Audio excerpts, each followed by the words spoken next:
Pessoal, sejam bem-vindos a mais um conteúdo. Hoje nós vamos trabalhar os fármacos semissólidos e os fármacos líquidos. Vamos falar um pouquinho sobre essas formas farmacêuticas.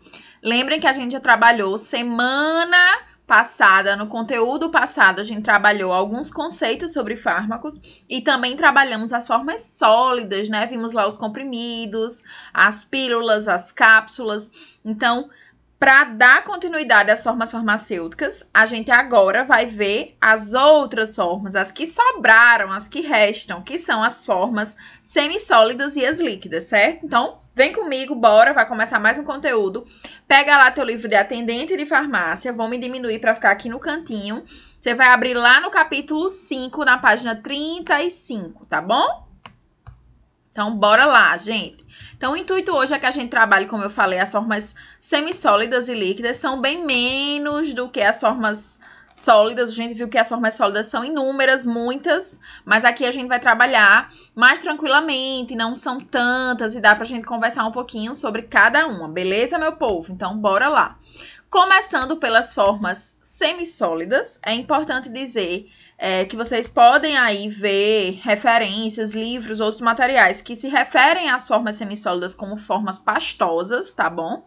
Elas também podem ser chamadas assim sem nenhum problema, mas o nome mais completo, vamos dizer assim, né? Mais até bonitinho, científico, é a gente chamar de formas semissólidas, certo? E aí, quem lembra quais são as principais formas semissólidas que a gente tem? Comentei com vocês aí em conteúdos passados. Quem é que me lembra aí, por favor? Bora! Tô escutando, né? Aqui já tem algumas dicas aí no slide para vocês, mas as semissólidas aí a gente fala aqui das pomadas, dos cremes e dos géis, né? Então, é exatamente essas aí as principais representantes das formas semissólidas. E aí, por isso que eu disse, né? A representação das formas semissólidas são bem menores do que das sólidas, que tinham lá aquela só em comprimidos, tinham vários tipos de comprimidos, tinham vários tipos de cápsulas. Aqui não, né? Aqui é mais restrito. Então, vamos trabalhar agora uma por uma. Gente, primeiro começando pelas pomadas. Nós vamos começar, né, pela de maior teor de consistência, a de maior consistência até a de menor consistência, que é mais fluida, certo? Então, iniciando pelas pomadas, gente, a pomada é uma Eita, desculpa, gente. A gente fala, a garganta falha, né? A pomada é uma apresentação de forma semissólida, certo? E ela é a forma semissólida mais viscosa que vocês vão encontrar. Ela tem essa característica porque geralmente ela tem uma base mais oleosa, certo? Então, ela tem a consistência pastosa, semissólida, e dentro da sua composição, geralmente tem algo mais oleoso, mais condensado. Além disso, o teor de água existente em uma pomada é bem menor do que o teor de água existente no creme e também no gel. Então, professora, quais são as indicações de fazer uma forma semissólida em forma de pomada, né? Por meio de pomada. A pomada ela é reservada para princípios ativos, para medicamentos que precisam de uma absorção muito lenta, tá? Como ela não tem tanto teor de água na sua composição e tem essa base mais oleosa, a absorção da medicação que estiver em uma pomada vai ser bem mais lenta do que a que estiver em um creme ou um gel, por exemplo. Então, todas as pomadas, todas as medicações que vão em forma de pomada. E aí, gente, calma, vou até falar isso. Muito comum a gente achar que tudo que vem em bisnaga é pomada, certo? Mas leiam. Tem pomadas, tem cremes e tem gel, tá? A partir de agora, vocês não vão generalizar. Tudo que vem na bisnaga é uma pomada. Não, a gente tem esse costume de fazer isso, mas são coisas diferentes, tá bom? E aqui eu tô falando da pomada. Vem lá escrito na caixinha, na própria bisnaga, vem escrito pomada, tá bom? Então, a pomada ela tem essa característica mais oleosa, com menos teor de água. E as medicações que vão por meio de pomada, elas têm uma absorção mais lenta, mas em compensação tem um efeito mais prolongado, né? Pode ter um poder hidratante e são ideais para lesões de pele, para situações de uma lesão mais seca, certo? Que não necessite de tanta água para sua absorção, porque a pomada não tem tanta água na sua composição, certo? E aí, toda pomada, gente, ela pode ter mais de um princípio ativo, né? Pode ter vários lá medicamentos misturados naquela forma farmacêutica de pomada. Trouxe aqui alguns exemplos para vocês verem. Mas um grande exemplo é aquelas pomadas para bebê. Não sei se vocês já viram, aquelas rosinhas, uma que vem várias substâncias lá. Aí você lê nela e tem lá óxido de zinco, nistatina, né? Cada um nomezinho daquele é um princípio ativo que está lá misturado em meio à pomada e tem sua ação específica contra a indicação que estiver lá, certo? Dentro das pomadas, nós temos 3 tipos. Nós temos pomadas que a gente considera hidrófobas, que são pomadas que conseguem absorver um certo teor de água, mas é muito pouco, muita pouca quantidade de água, então a base dela é bem mais a base de substâncias que não absorvem água. Vou dar um exemplo, a vaselina. A vaselina é um tipo de substância que a gente pode ser considerada vaselina sólida, né? Não aquela líquida, sólida. Ela pode ser considerada um tipo de substância de pomada hidrófoba, né? Porque ela não deixa a água passar. Ela cria um filme impermeável na pele e não deixa a água passar. Então, esse nome hidrófoba vem de hidroágua, fóbica, de fobia, de medo. Então, não se mistura com a água, tem medo da água. Mas existem pomadas que são mais retentoras de água, né? Que são as hidrofílicas ou as hidrófilas. Filia de amizade e hidro de água. Então, tem amizade com a água, tá? É literalmente isso que a palavra significa. E aí, apesar de serem pomadas, de terem sua base mais oleosa, mas elas permitem mais essa absorção de umidade, de água. Exemplo aqui são essas pomadas que eu falei, para assadura de bebê, né, o hipoglós, essas à base de nistatina, dióxido de zinco.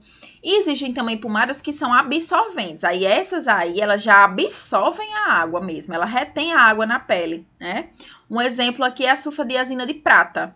A sulfadiazina de prata é uma medicação, a gente vai ver mais à frente, muito indicada em situações de lesões de pele por queimadura, né? Ela tem uma certa ação antibactericida e ela vai precisar da ação da água, lá da retenção da água para ter sua ação.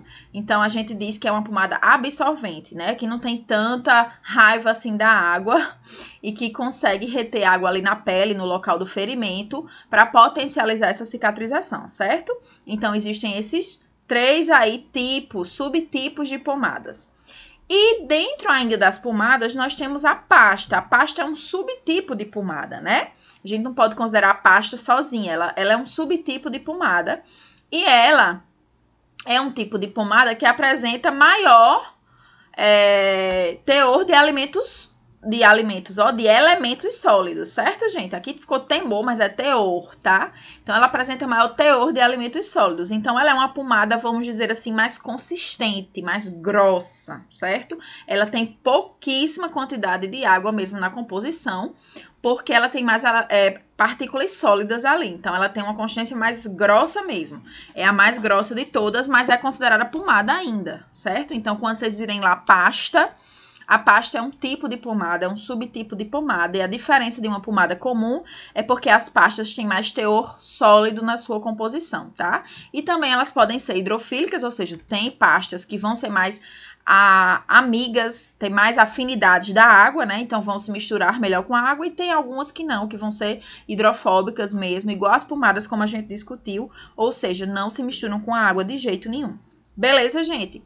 Então, essas foram as pomadas. Muito importante dizer, gente, que nós estamos discutindo aqui a forma farmacêutica. Nós não estamos discutindo as medicações que vão na forma farmacêutica, tá? Gosto sempre de falar porque vocês se confundem. Ah, a professora achava que pomada era uma coisa só e tudo. Nós aqui estamos discutindo a forma pura, sem a medicação, para vocês entenderem como é feito, tá? E aí, claro, cada pomada tem sua indicação. Dependendo da medicação que tiver lá, vai ter uma indicação diferente. Não é porque a pomada é sempre para pele, qualquer pomada vai servir para qualquer tipo de ferimento. Não é assim. Muita gente acha que é assim, mas não é, certo? Então, próxima forma semissólida são os cremes. Os cremes é o meio do caminho, nem é uma pomada, nem é um gel, tá? Então, ele tem, sim, na sua composição, um certo teor de água ou uma certa malemolência, né? Ele é mais fluido do que a pomada, mas, em compensação, não é tão fluido quanto o gel, certo? Então, ele tem esse aspecto mais mole. É também para uso tópico, ou seja, para aplicação no local em que eu quero ver essa melhora. como eu já falei, tem maior teor de água na sua composição, e as medicações que vão em forma de creme têm uma absorção mais rápida.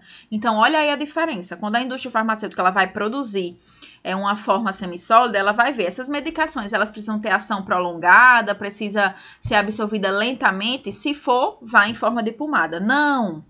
Eu quero aqui uma forma farmacêutica que permita uma absorção mais rápida. A pomada vai demorar demais. Aí eu coloco o creme, certo? Então, é mais ou menos dessa forma que é feito. Os cremes, gente, eles são ideais para lesões de pele, para situações em que eu vou precisar de umidade, certo? Então, é mais para lesões úmidas. Aqui eu chamo atenção para os cremes vaginais, por exemplo. A gente chama de pomada vaginal, né? Mas não é uma pomada. Se você vir ali, é um creme, certo? Então, os cremes vaginais. O aciclovir, né? Em creme, que é uma pomadinha. Olha só, a professora já falando pomada. A gente tem costume de generalizar a pomada, né? Que é um creme que é utilizado lá nas lesões de herpes, né? Ou na boca, ou na região genital. Então, tem bastante forma farmacêutica em forma de creme. Os corticoides mesmo, né? Que são aplicados para a pele, para quem tem dermatite, geralmente eles são em forma farmacêutica de creme, tá? Por quê? Porque o creme, ele desliza melhor na pele, ele tem esse teor de água que ajuda numa absorção mais rápida. Se eu fosse fazer em forma de pomada, a absorção ia ser bem mais lenta, né? A resposta seria mais lenta ao tratamento, então é melhor que se saia em forma de creme. Beleza, gente? Então, o creme é isso. Lembrar que tem uma ação bem mais rápida do que as medicações que saem em formas de pomadas, tá bom? E, por último, das formas semissólidas, nós temos o gel. O gel é que tem maior teor de água na sua composição, né? E ele vai ter uma absorção muito rápida, é a mais rápida de todas. Geralmente ele é até translúcido, bem transparente. Você passa na pele, né? Não fica nem aspecto oleoso, nem nada.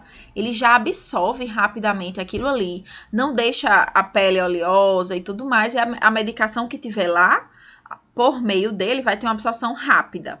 Porém, é mais instantâneo. Então, é uma absorção rápida e que às vezes o seu efeito não é tão prolongado, tá? Mas aqui eu chamo atenção para vários géis que são utilizados, né? Na parte dermatológica tem bastante gel que são utilizados para tratamento de acne e tudo mais. O Acnase, né? Que todo mundo conhece aí. Tem outros gels também, Vitacid e tudo mais, que são em formas de gel porque tem essa absorção bem mais rápida e não vão deixar a pele oleosa. Você tá com acne, você quer fazer um tratamento tópico, você não vai querer passar um creme ou uma pomada que vai deixar mais oleoso a pele. E aí se faz em forma de gel, certo? Outra coisa que está saindo muito em forma de gel também são medicações para uso tópico, para dor, para inflamação, né? Então, hoje a gente sabe que já existe aí diclofenacs à base de gel, né? O cataflam, existe lá a bisnaguinha de cataflam, que é o diclofenaco, que é muito utilizado em situações de pancada, de dor, né, muscular ali, e tem aquele alívio meio que imediato e a absorção é bem rápida, tá bom, gente? Então, essas foram as nossas formas semi-sólidas, tá? Agora, a gente vai falar um pouquinho das formas líquidas. As formas líquidas também não são muitas, tá bom? São mais que as semissólidas, algumas eu vou só comentar mesmo, porque não tem muito o que falar, e outras eu vou parar para me deter mais um pouco, certo? Vamos começar pelas loções, gente. Loção é um tipo de preparação que é mais reservado à parte cosmética, certo? Então, a gente não vê tanta medicação em loção, a não ser medicações mais para o rosto, para a pele, algo desse tipo. Por quê? Porque ela é uma forma farmacêutica que tem, geralmente, na sua composição, o álcool, que é uma substância que pode ser irritativa e tudo mais. Mas geralmente as loções, por isso que geralmente as loções são reservadas mais para a parte cosmética e tudo mais. Mas a gente encontra algumas preparações farmacêuticas em forma de loções, né? Existem loções aí anti-mosquito, que são em forma, né, que servem como repelente. Existem loções aí para o rosto, né, para ajudar a diminuir a oleosidade, algo desse tipo. Tem a famosa loção leite de colônia, que todos nós conhecemos, que é meio adstringente para a pele, né? Também para retirar essa oleosidade, fazer a limpeza. Então, o que é que a gente tem que saber de loção? A loção é uma substância que é composta sempre por água, então sempre tem água e álcool na sua composição e também glicerina, tá? Então, a preparação da loção, ela se acontece assim. Se adiciona água, álcool, glicerina e o princípio ativo, que é a substância que vai ter a ação ali medicamentosa ou a ação cosmética ali naquela preparação, certo? Emulsão. O que seria uma emulsão? Emulsão também é uma forma líquida, tá? Que vai ter sua base ou aquosa ou oleosa, misturada ao princípio ativo. Uma emulsão nem é um líquido propriamente dito, né? Nem é uma forma pastosa, semissólida. É como se fosse um líquido mais viscoso, um líquido mais pegajoso. Vou dar um exemplo. A simeticona, que é o Lufital, acho que vocês já tomaram alguma vez. A gente pinga e você vê que aquela gota ela é bem viscosa, não pinga, não escorre, né? É uma gota mais grossa. Pronto, esse é o aspecto de emulsão. É como se fosse um líquido um pouquinho mais grosso, um pouquinho mais viscoso, certo? E aí tem algumas medicações líquidas que vão sair em forma de emulsão, né? Então, a simeticona é uma delas. Mas aí você tem que saber, né, classificar. Então, se vier aí na sua prova, algum concurso que você fizer, a emulsão ela é considerada uma forma líquida, certo? Beleza? Apesar desse aspecto mais grossinho, não confundir aí com as formas semissólidas. Suspensões, gente. Suspensões são outro tipo de formas líquidas, tá bom? A suspensão ela tem a característica de ter partículas sólidas ainda diluídas, misturadas em um meio líquido, certo? Então, você já deve ter preparado uma suspensão na sua vida, com certeza, quando você aí pegou no posto ou comprou um antibiótico que vinha um pozinho, aí você adicionava água, uma certa quantidade, diluía ali, balançava, chacoalhava e preparava ali. Ali você estava preparando uma suspensão, certo? Então, a suspensão é um pó, geralmente. Antes de se preparar, a gente considera forma sólida, porque é um pó. Mas depois de sua preparação, a gente chama ela de suspensão, certo? Por que chama-se de suspensão? Justamente o nome já está dizendo, porque vão ficar partículas sólidas ainda suspensas em um meio líquido, certo? Então, vão ficar lá partículas sólidas dispersas nesse meio líquido. Essas partículas, elas são insolúveis. Então, elas não vão conseguir se diluir por mais que você chacoalhe ali várias vezes. Qual é a observação que eu preciso fazer para o meu paciente, para o meu cliente na hora de vender ou de orientar o uso da suspensão? Olha só, por ela ter essa característica aqui que vocês estão vendo na foto, de quando ficar parado, o pozinho descer todinho para baixo e em cima fica só o líquido, né? O pó ele repousa, desce porque é mais denso, mais pesado, então fica lá embaixo do potinho e em cima fica só o líquido que você colocou para diluir. Por ter essa característica, sempre que a gente faz uma suspensão, a gente tem que agitar, certo? Antes do uso. Então, geralmente já vem lá na caixinha, agite antes do uso, algo desse tipo, certo? Por quê? Porque pode ser que ainda tenham partículas ali, sólidas, que precisam ser mais misturadas àquele líquido. Então, imagine que se você não agitar uma suspensão antes da utilização, você pode estar tomando só o diluente, só o líquido, e a medicação mesmo, que é em forma de pozinho, fica lá embaixo. Então, primeiro você vai começar a fazer uma dose muito fraca, depois no fim você está fazendo uma dose muito forte. Então, sempre que se toma suspensão, tem que agitar antes do uso, antes de botar lá no copinho para a criança ou para você mesmo tomar, certo? Importante essa orientação. Porém, a gente sabe que quando se faz forma líquida, é comum a gente agitar, né? Toda forma líquida, a gente tem mania, de ficar ali, agitando. Não tem problema, certo? Mas saibam que a que é obrigatória fazer agitação são as suspensões. Beleza, meu povo? Bora em frente. E aí, já chegando no fim das formas líquidas, né, semissólidas a gente já viu, nós chegamos às soluções e ao xarope, ao famoso xarope, né? Vamos iniciar pelas soluções. Então, professora, o que seria soluções? É o resto, gente. O resto de forma líquida, que não seja xarope, são as soluções. São substâncias homogêneas, né? Que não vai ficar partículazinha lá dispersa. É um líquidozinho geralmente transparente, que eu consigo ver que ele é todo homogêneo, todo igualzinho. Ele é bem líquido, escorre mesmo, parece uma gota de água. Então, as medicações em forma de soluções são medicações homogêneas, né? Aí a gente tem muito, a maioria das medicações em gotas são assim, são homogêneas, né? O próprio soro é uma solução homogênea. Então, aí você pega o dipirona em gotas, você pega aí um paracetamol em gotas, várias medicações, colírios, né? Colírios geralmente também são soluções homogêneas. Então, soluções homogêneas, né? Soluções são formas líquidas, realmente de um aspecto só, geralmente translúcidas, mas podem ter cor, não tem problema, pode ter algum corante, e que escorre feito gota. A solução, você lembra lá de gota, como se fosse uma gota, é bem líquido, bem fluido mesmo. Beleza, gente? Muitas medicações líquidas são em forma de soluções, certo? A maioria é em forma de solução. E o xarope tem sua característica, né, de xarope, é chamado de xarope porque é uma forma, é uma solução, também é um tipo de solução, mas que é adicionado à sua composição um açúcar, né? Para que se faz isso? Para aumentar a adesão àquele tratamento. Então, geralmente os xaropes são destinados a crianças, né? Ou mesmo ao adulto, mas uma medicação que tenha um gosto muito ruim ou que tenha algo desse tipo. Se familiarizou muito a ideia que xarope é para tosse, né? É muito comum a gente, xarope é para tosse, todo xarope é para tosse.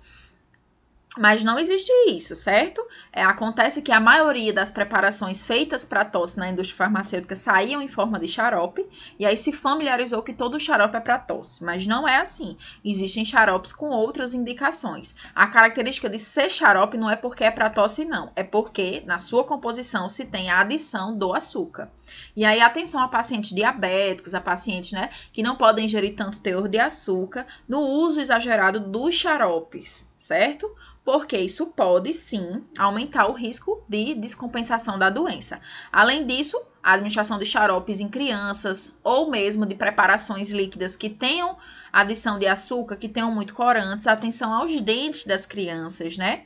A questão da dentição, então tem que ter cuidado também, fazer a limpeza direitinho, porque você está fazendo a ingestão, você está administrando uma ingestão, uma medicação muito rica em açúcar, né? E aí pode aumentar a questão da cárie, o aparecimento de cárie, de doenças lá periorais que podem prejudicar a saúde da criança, viu? Então, fiquem atentos a isso.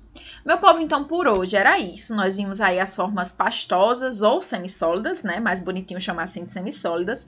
E as líquidas, tá? Então, aguardo vocês fazendo o exercício. Vocês já sabem como funciona, tudo bonitinho.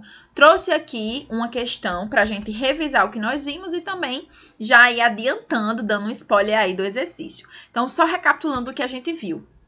Nós vimos inicialmente as formas semissólidas, vimos aí que praticamente são 3, né? As pomadas, os cremes e os géis. E depois nós passeamos pelas formas líquidas, com atenção aí a formas líquidas como suspensão, que precisa da agitação antes do uso, né? E o xarope, que precisa daquela atenção da questão da higiene oral e dos pacientes diabéticos. Mas, de maneira geral, a gente teve a visão aí de todas as formas, tanto semissólidas quanto líquidas. Beleza? Então, vamos para a questão? Bora lá. Marque a alternativa que possua apenas formas semissólidas. Vamos aí, vamos ler. Eu vou ler com vocês. Letra A, pasta, pomada e xarope. Vamos vendo uma por uma. Pasta é semissólida? Sim, né, galerinha? Pomada é semissólida? Também. Xarope é? Não, xarope é líquida. Então, aí a A já tá errada. Vamos para B. Xarope, opa, já começa errada, porque xarope é líquida. Então, a gente já pula dessa aí. A B tá errada, porque xarope é líquido. Elixir também é líquido. Mas o creme aí é semissólida. E ele quer todas semissólidas, não uma ou outra. C, pasta, ok. Gel, ok, também é semissólido. E creme também é semissólido. Então, provavelmente, a resposta correta é aí a letra C. Mas vamos olhar a D só pra gente ficar certo disso. D, xarope. Opa, já começa com xarope. Xarope não é forma semissólida, xarope é forma líquida. Como também a solução e a suspensão. Então, a D, ó, aqui na D a gente só tem forma líquida, tá bom? Então, a resposta correta é a letra C, onde a gente tem aí as 3 formas semissólidas presentes. Belezinha, meu povo? Então, era isso. O nosso próximo conteúdo vai ser sobre vias de administração, certo? Muito importante. Até agora a gente tá falando das formas farmacêuticas. A gente agora vai ver como essas formas se comportam no corpo do indivíduo, né? E como é que é feita essa administração. Por via oral, por via sublingual, o que é que absorve mais rápido, o que é que não absorve. Show? Então, beijão. Até próximo encontro. Estudem e dúvidas, estou aí disponível, tá? Tchau, tchau.